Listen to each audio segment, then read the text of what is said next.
하나님의 말씀 로마서 12장 1절로 8절 말씀입니다.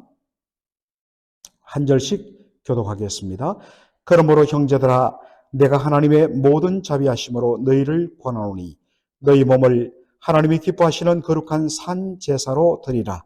이런 너희의 드릴 영적 예배니라. 너희는 이 세대를 본받지 말고 오직 마음을 새롭게 함으로 변화를 받아 하나님의 선하시고 기뻐하시고 온전하신 뜻이 무엇인지 분별하도록 하라. 내게 주신 은혜로 말미암아 너희 중 각 사람에게 말하노니 마땅히 생각할 그 이상의 생각을 품지 말고 오직 하나님께서 각 사람에게 나눠주신 믿음의 분량대로 지혜롭게 생각하라. 우리가 한 몸에 많은 지체를 가졌으나 모든 지체가 같은 직분을 가진 것이 아니니 이와 같이 우리 많은 사람이 그리스도 안에서 한 몸이 되어 서로 지체가 되었느니라. 우리에게 주신 은혜대로 받은 은사가 각각 다르니 혹 예언이면 믿음의 분수대로, 혹 섬기는 일이면 섬기는 일로, 혹 가르치는 자면 가르치는 일로, 혹 권위하는 자면 권위하는 일로, 구제하는 자는 성실함으로, 다스리는 자는 부지런함으로, 긍휼을 베푸는 자는 즐거움으로 할 것이니라. 사랑엔 거짓이 없나니 악을 미워하고 선에 속하라. 형제를 사랑하여 서로 우애하고 존경하기를 서로 먼저 하며. 예, 여기까지 하도록 하겠습니다. 8절까지 읽어야 되는데, 예. 오늘 저는 로마서 12장 1절로 8절을 본문으로 합당한 예배라는 제목으로 말씀을 전하고자 합니다. 로마서 12장 1절은 여러분 무슨 단어로 시작합니까? 그러므로 라고 시작합니다. 어떤 분이 참 잘 설명을 해 주었습니다. 바로 이 그러므로라는 이 말 한마디가 로마서의 전반부와 후반부를 딱 갈라놓는 분기점으로 그렇게 봐야 된다라고 설명한 것입니다. 로마서 1장부터 11장은 다양한 내용이 들어있지만 그 중심되는 내용은 하나님의 은혜로 말미암아 믿음으로 우리가 의롭다함을 받고 구원받는다라는 이신칭의 교리를 다양한 측면에서 설명하고 있습니다. 심지어 로마서 9장부터 11장에 들어오는 이 유대인의 구원 문제도 역시 결론은 하나님의 은혜로 택하심을 받은 자들은 반드시 믿음으로 말미암아 의롭다함을 받는 이 놀라운 은혜에 들어오게 된다라는 그러한 내용으로 마무리를 하고 있습니다. 이것은 우리에게 일어난 놀라운 영적인 축복과 신분의 변화를 의미하기도 합니다. 죄인이었던 우리가 예수님의 은혜로 예수님 안에서 의인이 되고 흑암의 권세에 속했던 우리가 하나님의 자녀요 하나님의 백성이라는 새로운 신분과 존재를 얻게 된 것입니다. 이것이 구원입니다. 여러분, 신분이 달라지면 우리의 삶도 달라져야 되는 것입니다. 새로운 생명을 받았으면 더 이상 옛사람에 거할 수 없는 것과 마찬가지입니다. 이렇게 로마서 1장부터 11장은 하나님의 전적인 은혜로 인하여서 믿음으로 말미암아 구원받고 새롭게 변화된 바로 그러한 존재가 된 예수 믿는 사람의 영적인 축복을 이야기하고 있는 것입니다. 자, 그런 후에 로마서 12장 첫 번째가 그러므로라고 시작합니다. 너희가 값없이 하나님의 은혜로 의롭다함을 받고 구원받아 하나님의 자녀가 되고 하나님의 백성이 되었으므로 그러면 어떻게 됩니까? 거기에 걸맞게 살아란 말입니다. 그렇게 살기 때문에 너희들은 그것을 근거로 의롭게 된다는 것이 아니라 우리가 의롭게 되는 것은 전적인 하나님의 은혜요 믿음으로 말미암아서 행위가 아닌 믿음으로 말미암아 의롭게 되었는데 그러므로 거기에 걸맞게 살아야 된다. 그래서 로마서 12장 1절이 그러므로라는 말로 시작한다는 것입니다. 다시 한 번 더 정리하면 로마서 1장부터 11장은 믿음으로 말미암아 의롭다함을 받은 은혜를 말한다면 12장부터 16장까지는 그렇게 은혜 받고 구원받은 성도의 합당한 삶에 대하여서 말하고 있는 것입니다. 바울이 값없이 은혜로 구원받은 자들, 의롭다함을 받은 자들에게 한 권면이 무엇입니까? 너희의 몸을 하나님이 기뻐하시는 거룩한 산 제사로 드리라. 더 정확하게 말하면 제사란 말은 예배 자체입니다. 더 정확하게는 그 제사에 쓰이는 제물을 뜻하는 것입니다. 너희 몸이 하나님이 기뻐하시는 거룩한 산 제물로 하나님께 드리라 라는 이야기입니다. 너희 몸을 드리라. 여러분, 우리의 이 육신을 말할까요? 그렇지 않습니다. 우리의 전 존재를 의미합니다. 나의 생명, 그리고 나에게 속한 모든 것이 다 주님의 것입니다. 이것을 주님께 드립니다 라는 고백이 구원받은 자의 삶에 바로 가장 중요한 고백이라는 것입니다. 이유는 우리의 존재는 더 이상 우리의 것이 아니기 때문입니다. 예수님께서 피로 값주고 우리를 사셨기 때문에 우리는 이제 주님의 것입니다. 그러므로 사나 죽으나 우리가 주의 것이기 때문에 살아도 주를 위하여 살고 죽어도 주를 위하여 사는 존재, 그것을 하나님 앞에 고백하는 것입니다. 그래서 구체적으로 우리의 몸을, 우리의 존재를 하나님 앞에 제물로 드린다는 것이 무엇인가? 거기 보니까 거룩한 산 제물이라고 했습니다. 바로 하나님이 기뻐하시고 하나님이 선하시고 하나님의 온전하신 뜻을 분별하여 그 뜻대로 구별된 삶을 사는 것, 이것이 뭐냐? 우리 몸을 하나님 앞에 거룩한 산 제물로 드린다는 것입니다. 여러분들 구약에 하나님 앞에 제물을 바칠 때에 거기에 흠 있고 점 있고 상처난 그러한 희생 제물을 바칠 수가 없습니다. 오직 하나님 앞에는 점 없고 흠 없는 제물만을 드려야 하는 것입니다. 마찬가지로 우리의 삶에 정말 온전한 구별된 나의 전 존재를 하나님 앞에 올려드리기 위하여서 하나님의 말씀으로 내 삶을 조명하고 비추며 분별하며 하나님의 뜻을 바로 깨달아서 그 뜻대로 살아가는 삶, 이것이 바로 하나님이 기뻐하시는 거룩한 산 제물로 자신의 전 존재를 드린다는 말입니다. 바울은 말합니다. 이것이 성도들이 하나님 앞에 드릴 영적 예배니라 라고 이야기하고 있습니다. 여기에 영적인 예배란 말, 이것을 헬라어 원어적으로 바로 번역하면 바로 합당한, 이치에 맞는 그러한 예배라고 말합니다. 여러분, 우리의 삶에 정말 우리의 삶을 구별하여서 하나님이 기뻐하시고 선하시고 온전한 뜻을 분별하여 그 뜻대로 흠없고 점없는 우리의 존재를 하나님 앞에 드리는 그러한 예배가 없다면, 그런 삶이 없다면, 아무리 주일날 모여서 우리가 정말 아주 좋은 옷을 입고 경건한 마음으로 그러한 종교의식에 근거하여서 우리가 예배를 드린다 하더라도 그 예배는 이미 하나님이 연락할 수 없습니다. 왜냐하면 참된 예배는, 하나님이 받으실 만한 예배는 바로 우리의 전 존재가 하나님 앞에 구별되어 드리는 바로 삶으로서의 예배이기 때문인 것입니다. 그래서 그렇다면 하나님이 기뻐하시는 그 예배는 무엇인가? 그래서 12장 3절 보니까 이 세대를 본받지 말고 오직 마음을 새롭게 함으로 변화를 받아 하나님의 선하시고 기뻐하시고 온전한 뜻이 무엇인지 분별하도록 하라 라고 말씀하고 있습니다.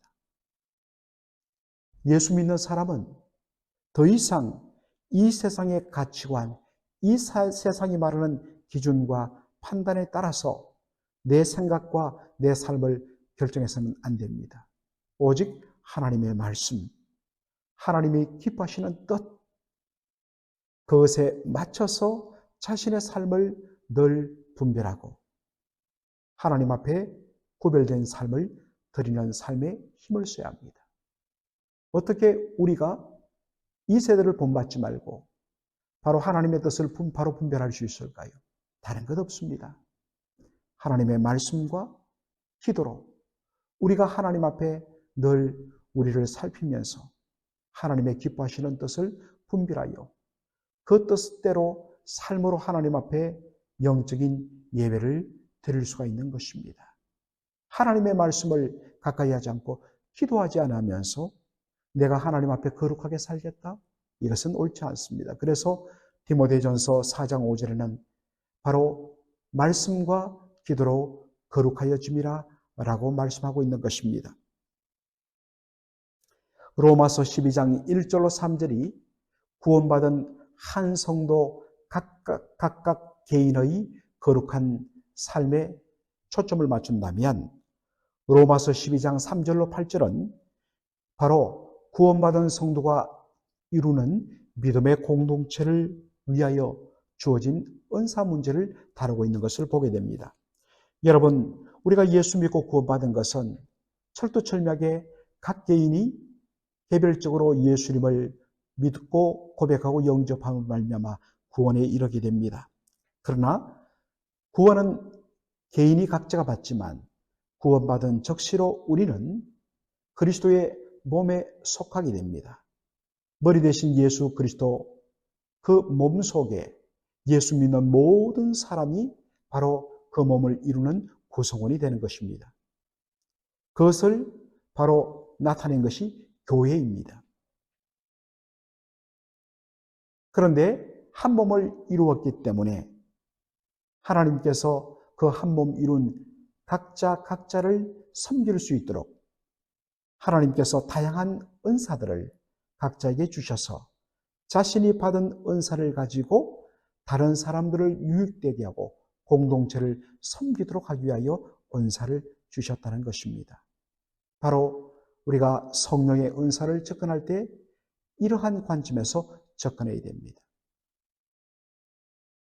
그런데 오늘 본문에 보면 로마서 12장 4절에 3절에 바울은 말합니다. 마땅히 생각할 그 이상의 생각을 품지 말고 오직 하나님께서 각 사람에게 나눠주신 믿음의 분량대로 지혜롭게 생각하라 라는 말씀으로 이 성령의 은사를 우리가 어떻게 쓸 것인가에 대하여서 딱 기준점을 제시하고 있습니다. 이 말씀에 대하여서 많은 분들이 오해를 합니다.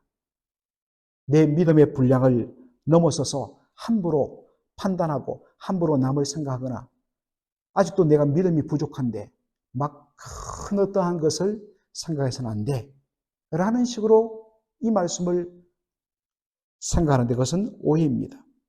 여러분, 우리가 말씀을 읽을 때 언제든지 이 말씀이 어떠한 문맥과 배경에서 주어졌는가를 알고서 그 말씀을 이해해야 됩니다.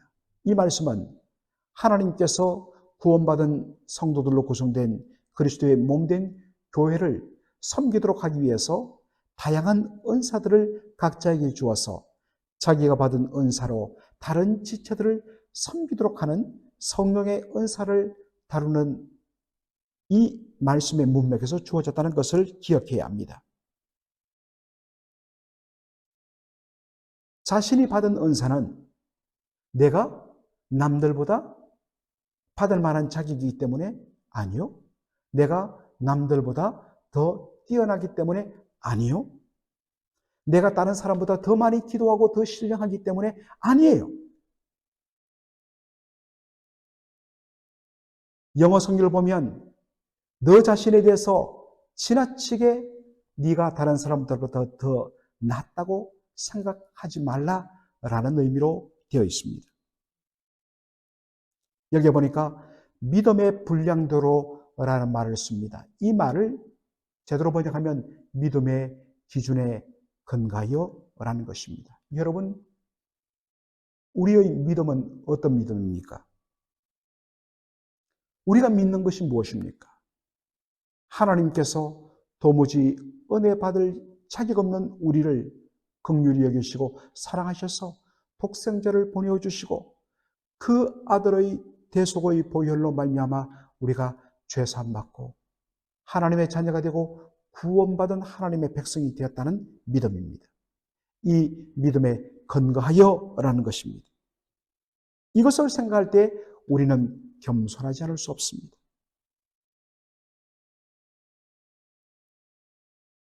그러므로 내가 뭔가 남들보다 대단하기 때문에 하나님께서 나에게 이와 같은 남들이 가지지 않은 은사를 주셨다라고 생각하는 것이 아니라 사실 나는 이것을 받을 자격이 없는데 하나님께서 왜 주셨는가? 그것은 나에게 어떠한 특별한 탁월함이 있어서가 아니라 바로 그런 나를 사용하여 다른 성도들을 섬기도록 하기 위하여 주실 것이다. 그러므로 그렇게 섬기고서는 자신이 뭔가 대단한 것처럼 자신에게 어떠한 근거를 돌려서는 안 된다는 경고의 말씀인 것입니다. 특별히 로마서 12장에 나오는 성령의 은사는 특별히 교회에서 믿음의 공동체를 섬기는 직분과 관련되어서 주어진 말씀인 것을 우리가 알아야 합니다. 다시 말해서 교회에서 맡은 여러 가지 직분 자체가 뭐냐면 성령의 은사란 것입니다. 하나님께서 교회를 다른 지체들을 섬기도록 하기 위하여 주신 바로 은혜의 선물이란 것입니다. 나를 위하여 준 것이 아니란 것입니다. 내가 더 남들보다 뛰어나고 탁월하기 때문에 나에게 이 직분 하나님이 주셨다 아니란 것입니다. 그래서 그 은사를 받고 그 직분을 받은 사람이 늘 주의해야 될 것, 자신에 대해서 아하, 내가 남들보다 더 뛰어나기 때문에 이것을 받게 된 것이야 라는 생각으로 생각하지 말아야 된다는 것, 이것이 마땅히 생각할 그 이상의 생각을 품지 말라는 말씀의 원어적인 의미인 것입니다. 받은 자는 감사함으로 겸손함으로 그것을 주신 하나님의 목적을 따라 철두철미하게 섬기는 것입니다. 여러분 이야기하지만 한국 교회 그리고 이민교회에서 정말 직분자 선출을 할 때마다 참으로 몸살을 앓는 이유는 어떤 의미에서는 그 직분이 성령의 은사라는 것을 알지 못하기 때문입니다. 그리고 때때로 그 직분을 받은 사람이 그 직분이 자신의 어떤 것을 증명하듯이 그것을 드러내며 과시하며 그것을 가지고 자신의 존재를 증명하려는 그러한 일들이 있는데 대단히 잘못된 것입니다. 바로 이 말씀입니다. 마땅히 생각할 그 이상의 생각을 품지 말라. 네가 남들보다 더 대단해서 이것을 받은 것이 아니다 라는 생각을 늘 품어야 된다는 것입니다. 이것을 주신 것은 바로 오직 다른 분들을 그리스도의 몸의 지체들을 섬겨 그들이 바로 세워지도록 하기 위하여 하나님께 주신 은혜의 선물이다. 이것을 기도하며 믿음으로 잘 감당하는 것이 바로 우리에게 요구되는 것입니다. 그래서 은사를 받은 사람들, 직분을 받은 사람들은 더욱더 하나님 앞에 더 엎드려야 되고 더 기도해야 되고 더 말씀의 은혜로 자신을 살피며 분별해야 되는 것입니다. 그렇지 못할 때 바로 그것이 마치 내가 남들보다 더 뛰어나서 나에게 이런 특별한 신비한 은사 체험이 있고 내가 남들보다 더 뛰어나서 나에게 이러한 큰 직분을 가졌다. 그래서 자칫 잘못하면 그것이 계급화가 되는 일들이 한국교회에서 일어나는 것이 뭐냐? 말씀에 대한 바른 이해가 없기 때문인 것입니다. 마땅히 생각할 그 이상의 생각을 품지 말고 오직 하나님께서 각 사람에게 나눠주신 믿음의 분량대로 지혜롭게 생각하라. 이 말씀을 품고 오늘 하나님께서 나에게 주신 은사가 무엇일까? 그 은사를 왜 주셨을까? 바로 섬기도록 하기 위하여 주셨다는 그 사실을 발견하고서 그 받은 대로 귀하게 쓰임받는 저와 여러분의 삶이 되기를 주의 이름으로 축원합니다. 아멘. 아버지 하나님, 오늘 로마서 12장 1절로 8절의 말씀을 저희들이 함께 읽고 이 말씀 속에 담긴 하나님의 놀라운 뜻을 발견하게 하여 주신 것 감사를 드립니다. 아버지 하나님이여, 우리가 은혜로 값없이 구원받았는데 그렇다면 이제 우리가 어떻게 살 것인가? 우리의 전 존재를 하나님이 기뻐하시는 거룩한 산 제물로 드리는 영적 예배를 드리는 삶. 아버지 하나님, 날마다 우리의 삶 속에 바로 어떻게 살아갈 것인가에 대한 고민과 질문과 거기에 합당한 열매를 맺게 하여 주시옵소서. 아버지 하나님, 마땅히 생각할 그 이상의 생각을 품지 말라 하셨는데 아버지 하나님, 우리가 받은 직분, 우리가 받은 은사, 하나님 이것을 왜 주셨는가? 라는 것을 늘 기억하며 하나님 주신 그 목적을 따라 바르게 순종하고 바르게 쓰임받는 저희들의 복된 삶이 되게 하여 주시옵소서. 예수님의 이름으로 기도하옵나이다. 아멘.